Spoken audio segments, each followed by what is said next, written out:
आज हम लोग हैं कुछ क्वेश्चंस के साथ जो ऑलरेडी हम लोग जो चैप्टर्स कर चुके हैं, जो टॉपिक्स कर चुके हैं। तो questions have been sent by some of my students. तो हम लोग ट्राई करते हैं क्वेश्चंस को सॉल्व करने का, ठीक है। और क्वेश्चन सॉल्व करके देखते हैं क्या आता है क्वेश्चंस का। So will start with some numericals which has been sent on over WhatsApp. So आज हम लोग कुछ न्यूमेरिकल्स करने जा रहे हैं। बेसिकली इलेक्ट्रिक फील्ड और कूलम्ब्स लॉ पे बेस्ड है। तो क्वेश्चंस हमारे हैं जो आए हुए हैं।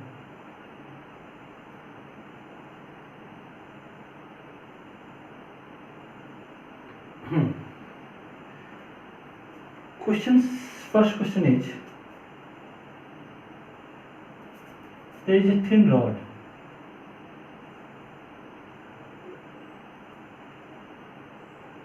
and a charge Q is distributed over it. The length of the rod is L.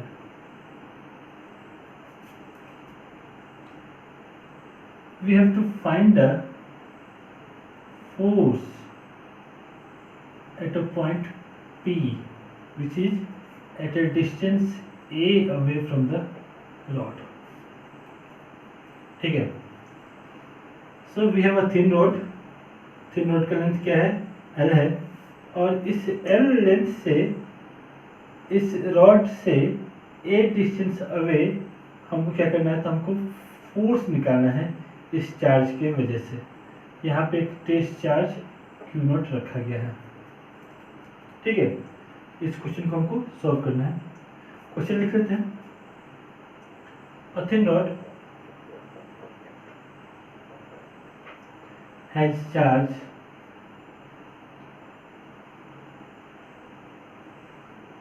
Q distributed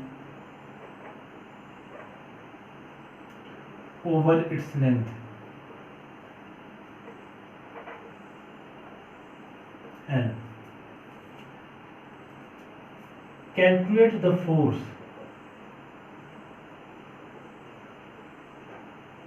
हम लोग को डायग्राम दिया हुआ है। Calculate the force on a test charge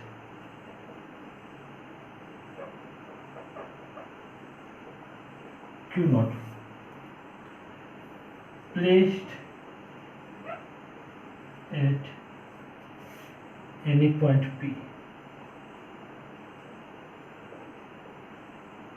on x-axis. So this is our question. So here is our question. The question states that a thin rod having charge Q uniformly distributed over it over the length L.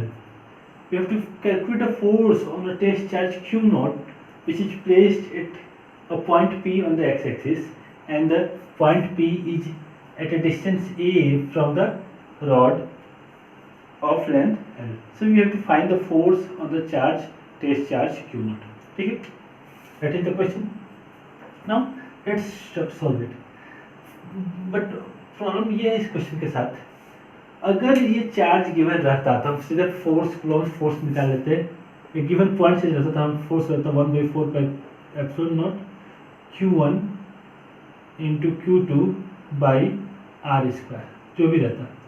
But यहाँ पे तो ना हमारा charge तो point charge है ही नहीं, distance भी कोई फिक्स नहीं रहेगा, तो हम ये फॉर्मूला डायरेक्टली यूज नहीं कर सकते। तो कैसे इसको सॉल्व करें? ये क्वेश्चन मैं रिमूव कर देता हूँ। कैसे इसको हम लोग सॉल्व करें? So what we know, a charge Q is uniformly distributed over the length of the rod.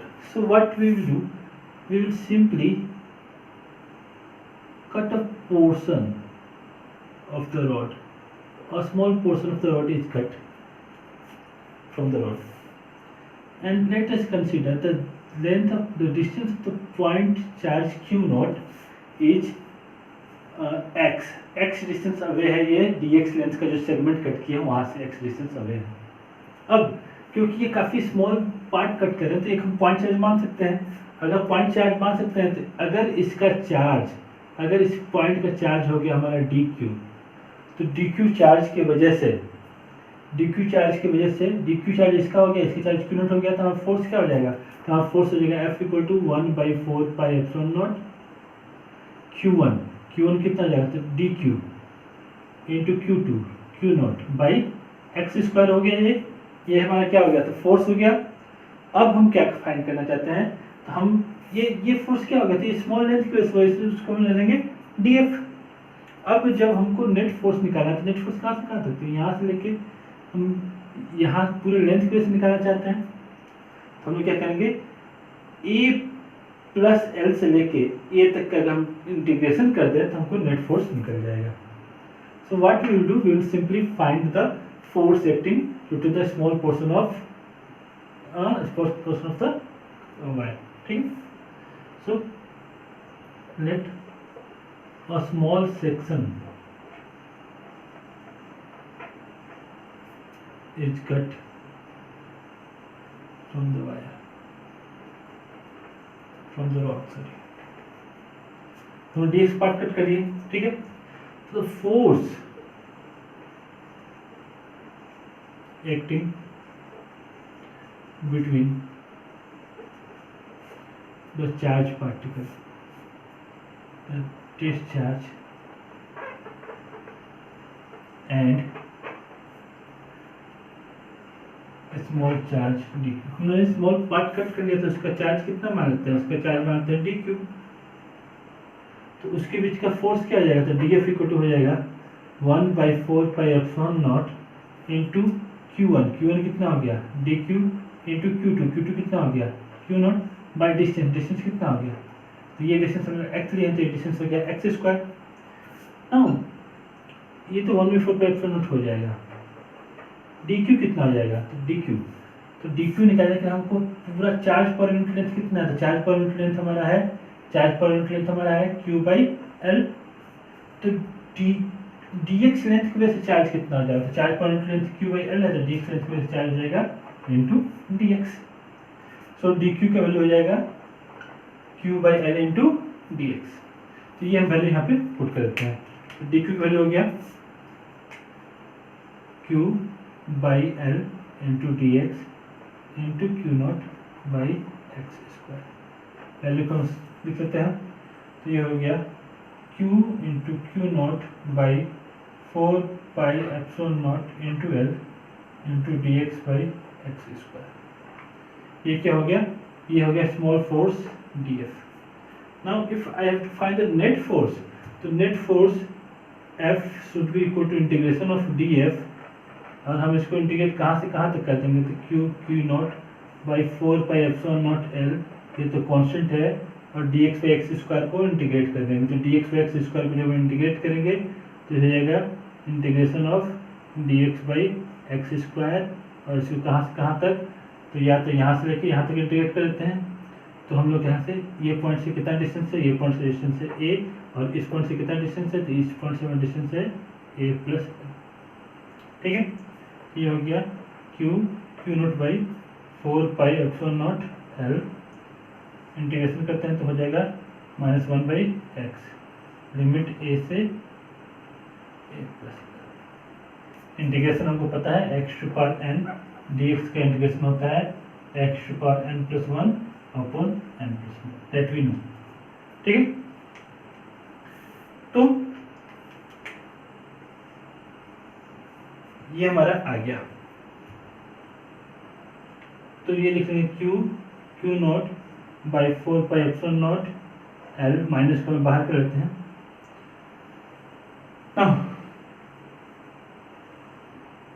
Value put करते हैं,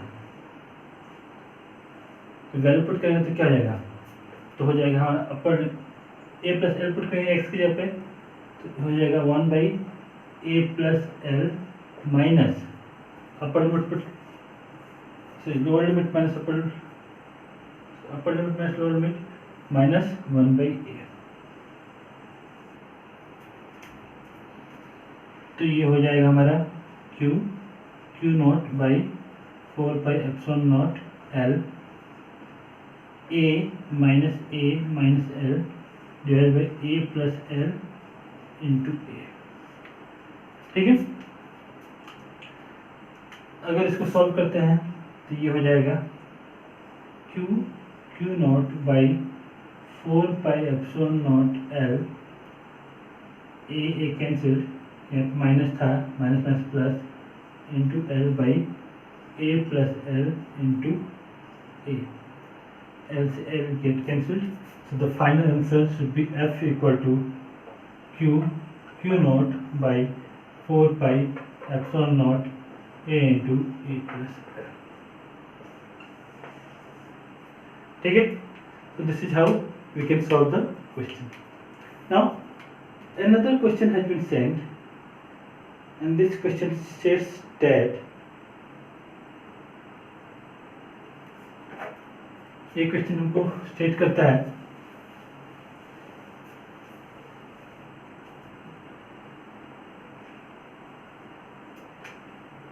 हमारे पास 3 चार्जेज हैं,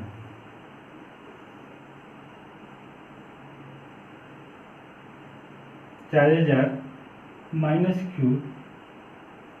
इस टाइप का क्वेश्चन मैंने ऑलरेडी शो किया हुआ, बनाया हुआ है, फिर भी देखते हैं इसको, क्यू एंड क्यू, इस टाइप का सेम नहीं question, and the charges are placed at vertices A B and C.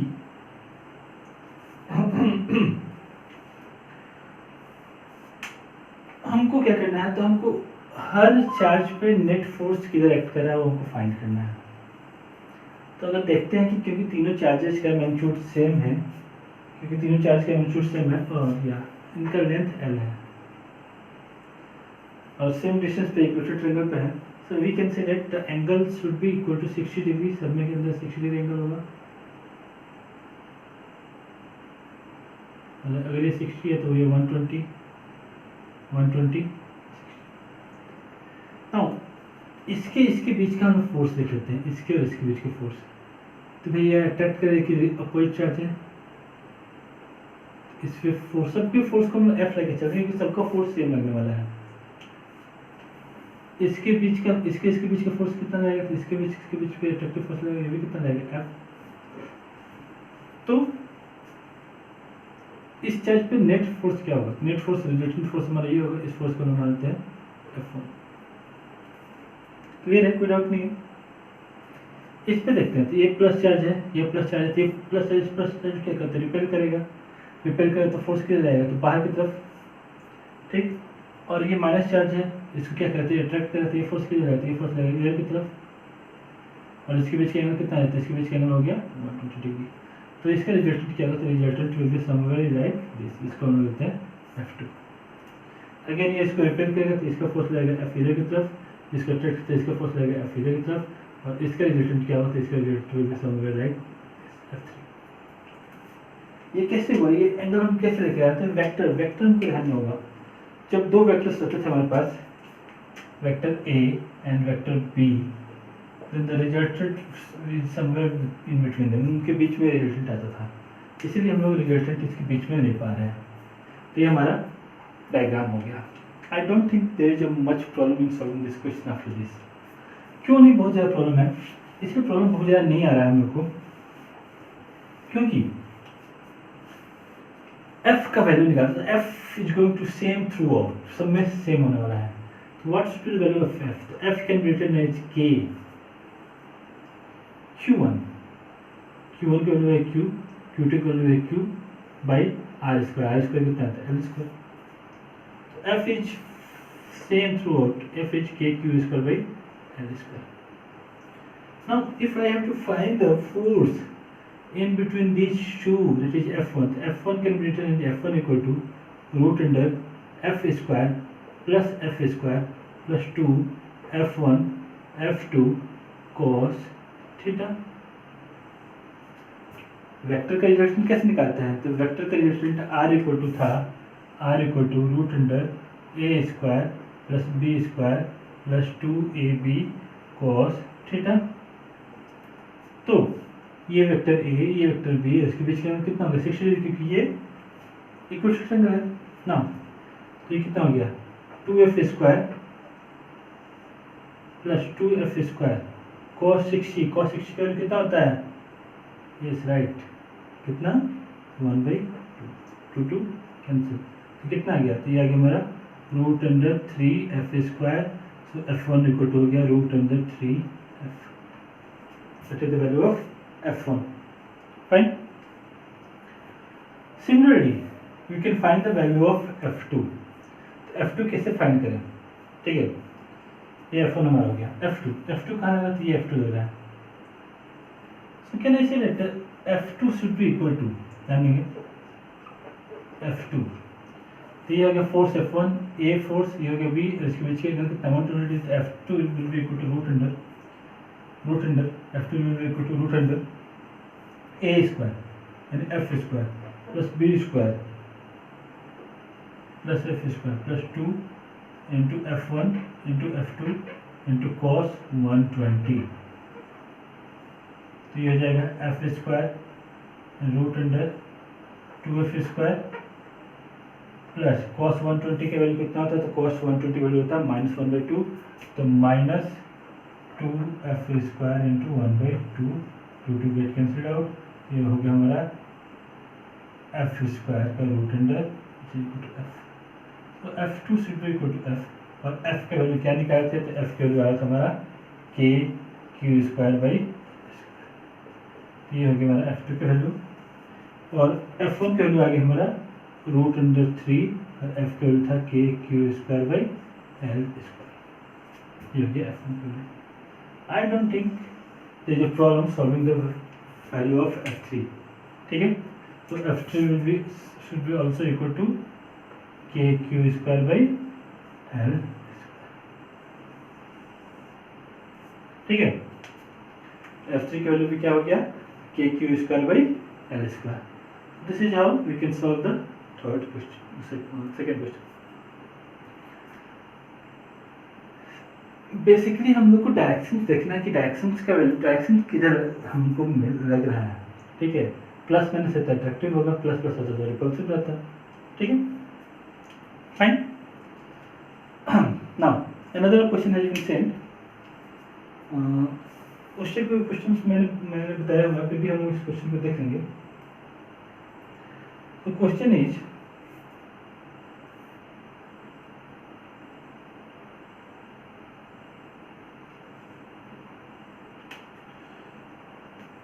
Question को लिख लेते हैं हम. ठीक है,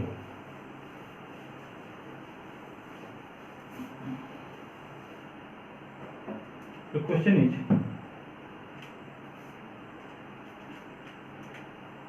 two-point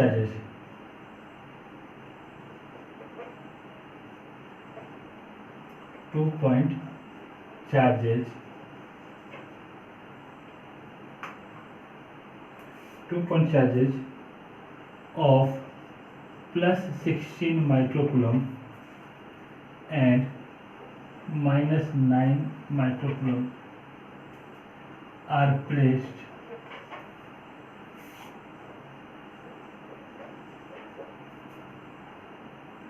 eight centimeter apart.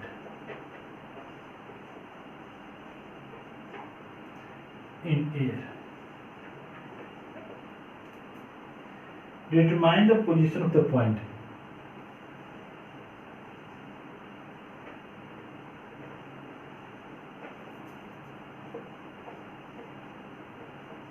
Determine the position of the point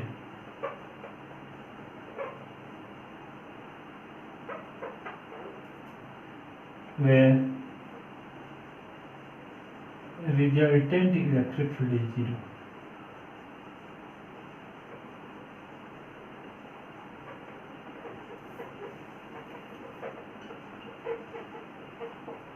ठीक है, so what has been given in the question? We have 2 point charges. One is plus 16 microcoulomb, another is -9 microcoulomb, and they are separated by 8 centimeter. We have to find the position of the point where the resultant electric field is 0. किस point पे resultant electric field 0 होने वाला है. Now क्या इसके बीच में electric field 0 होने वाला है? तो नहीं, क्योंकि ये दोनों अपोजिट चार्ज होते हैं, they are going to attract each other. But अगर हम यहाँ पे अगर हम इलेक्ट्रिक फील्ड निकालते हैं, यहाँ पे हमें कोई प्लस चार्ज आते हैं, पॉइंट पी मानते हैं, and this point P is the distance x away from the second charge B. ठीक है, तो इसके वजह से ये क्या होगा, प्लस चार्ज, जब भी हम इलेक्ट्रिक फील्ड निकालते हैं तो हम एक पॉजिटिव चार्ज कंसिडर करते हैं, +1 को हम चार्ज कंसिडर करेंगे, तो ये क्या करेगा, इसको अट्रैक्ट करेगा, इसके इलेक्ट्रिक फील्ड होगा इधर की तरफ, और ये प्लस चार्ज है तो इसके वजह से इलेक्ट्रिक फील्ड किधर होता है, इसके वजह से इलेक्ट्रिक फील्ड होगा बाहर की तरफ।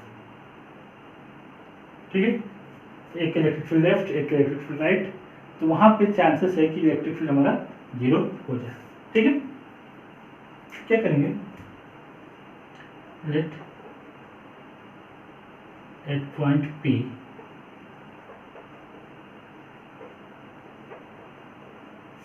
Electric field intensity is 0।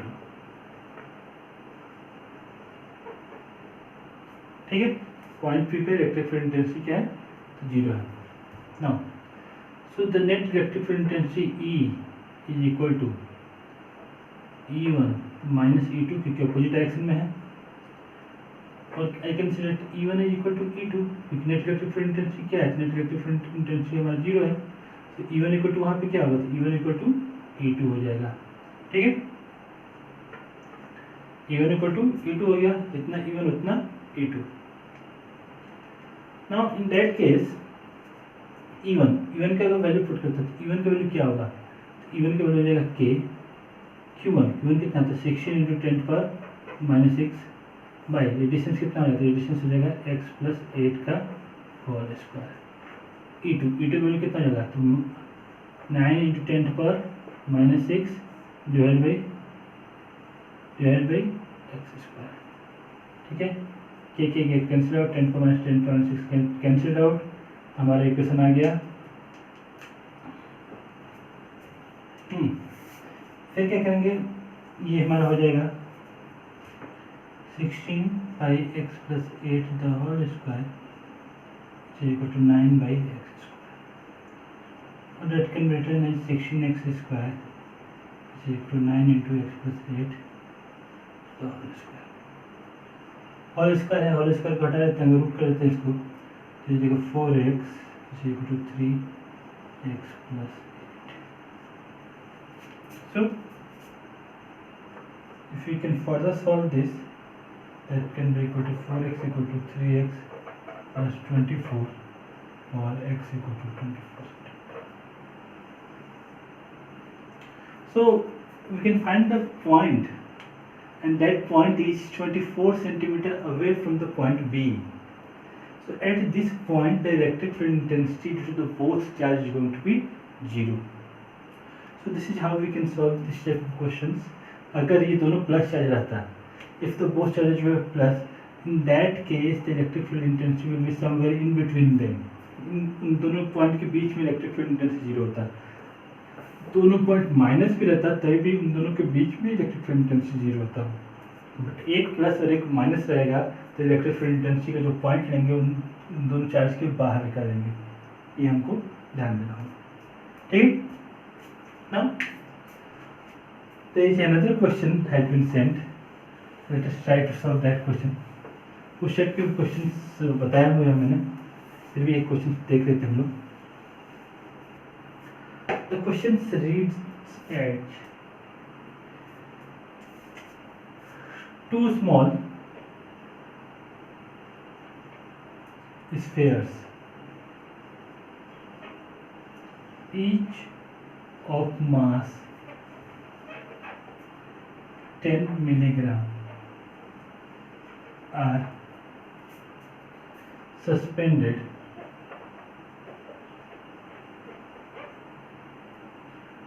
from a point by thread। ये काफ़ी कॉमन क्वेश्चन है, 0.5 metre long.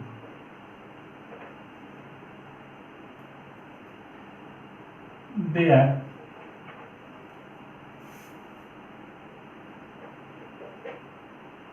equally charged, charge दोनों का सेम है and repel each other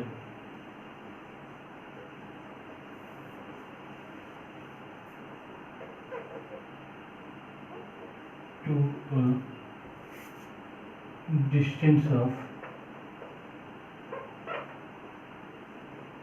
0.28 meter. We have to find the charge on each.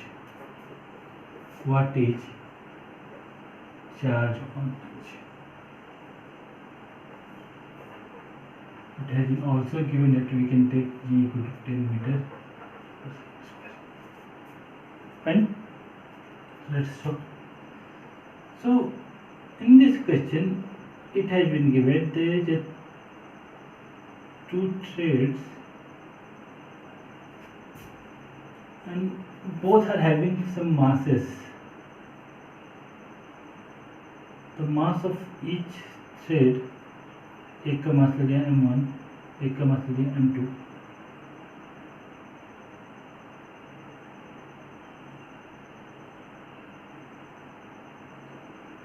Okay, and they are separated by a distance of 0.28 meter. Okay, and the length of the thread is 0.5 meter. Both are having the same charge. Okay, now what we can do, if this is having a charge q, in that case दोनों पे charge same है, दोनों पे charge same है, तो ये force इस पे क्या करेंगे, दोनों एक दूसरे को रिपेल करेंगे. तो इस पे भी फोर्स लगेगा, इस पे भी फोर्स लगेगा, दोनों का फोर्स क्या होगा, बराबर होगा. तो दोनों एक दूसरे को रिपेल कर रहे हैं. अगर ये दोनों एक दूसरे को रिपेल कर रहे हैं, ड्यू टू द मास इनका वेट लग रहा है, वेट इस पे फोर्स लगेगा, वेट कितना लगेगा mg. इससे वेट की जगह नीचे तरफ कितना लगेगा mg. अब अगर ये हैंग कर रहा है तो इसमें टेंशन लगेगा, टेंशन कितना लगेगा t, टेंशन कितना लगेगा t. इट इज नाउ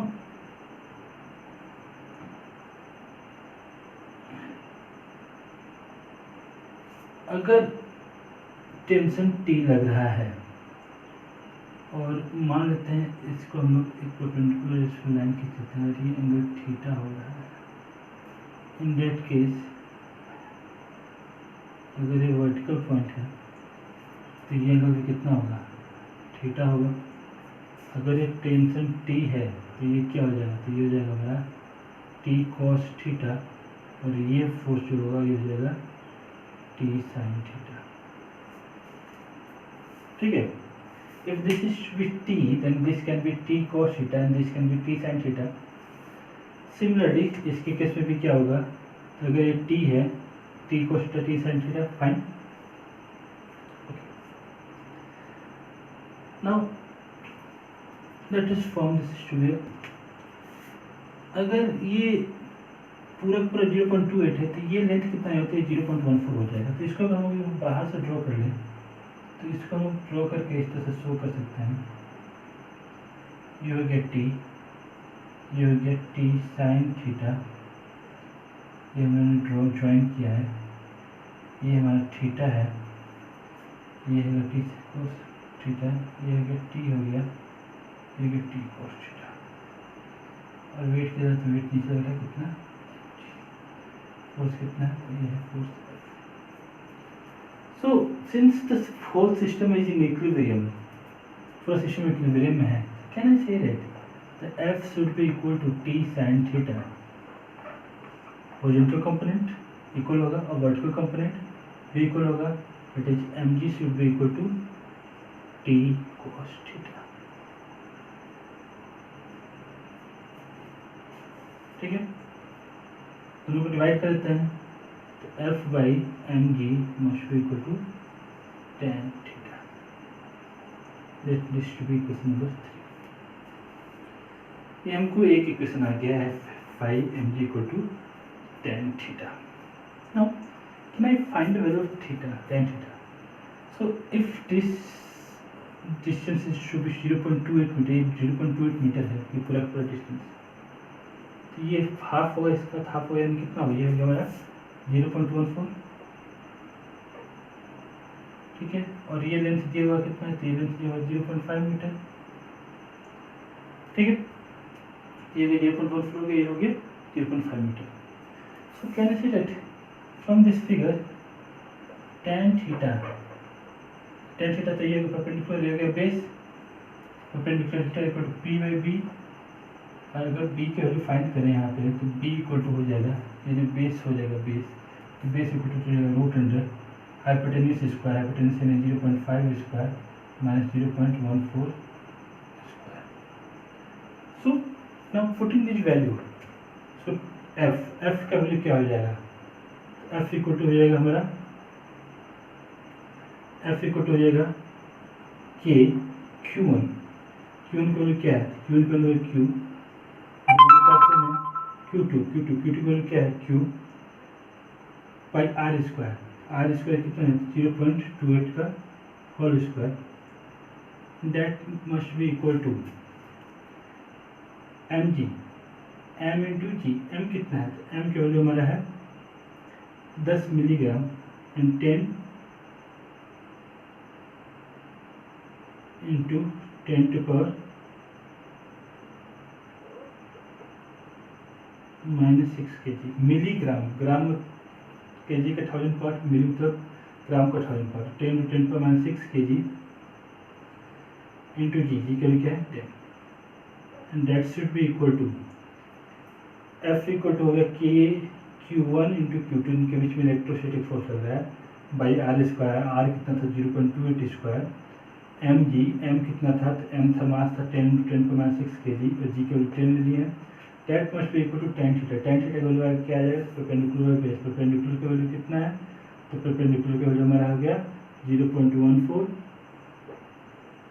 और बेस कितना है, तो बेस हो गया 0.5 का स्क्वायर माइनस 0.14 का स्क्वायर। ठीक है, अब इससे आ जाएगा Q square equal to 0.14, solve करते हैं 10 इंटू 10, तो 10 टू का -4 हो गया, 0.14 into 0.28 square into 10 to power -4 divided by K into root under 0.5 square minus 0.14 square. ठीक है, that can be written as 0.14 into 0.28 square into 10 to the minus 4 divided by k, 9 into 10 to the power 9 into root under, that is equal to 0.25 minus 0.0196। ठीक है,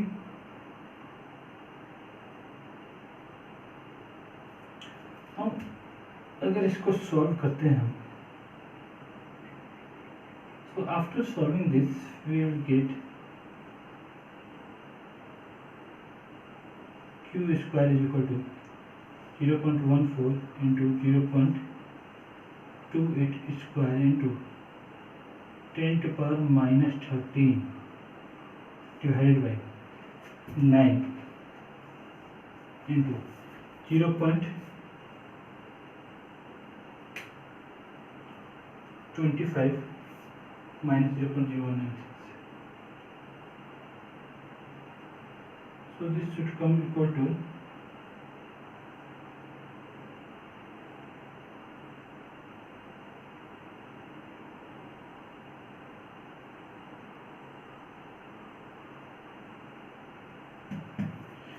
0.2304, and if that can be solved further, so we are going to get the value as q square is equal to 0.14 into 0.28 square into 10 to the power -13 divided by 9 into 0.48, 2304 का square root होता है 48, तो इसका square root हो जाएगा 0.48। If that can be further solved, we will get the value of q as Q square is 1.76 into 10 to power minus 16. And that can be further solved to get the value of 1.32 into 10 to power minus 8. So the answer should be equal to Q equal to 1.32 into 10 to power minus 8. That is the final answer. Questions standard questions हैं, बहुत heavy भी नहीं है, बहुत simple भी नहीं है. जो questions in these are questions based on the board pattern, so we must memorise this questions और समझने की कोशिश करेंगे. And if there are further queries you can send me your questions on this number 8757172845. Okay, जो भी questions अगर लगेंगे कि हाँ सॉल्व करने लायक हैं, I will make a video and explain this question. Thank you, and we will see you with the next chapter.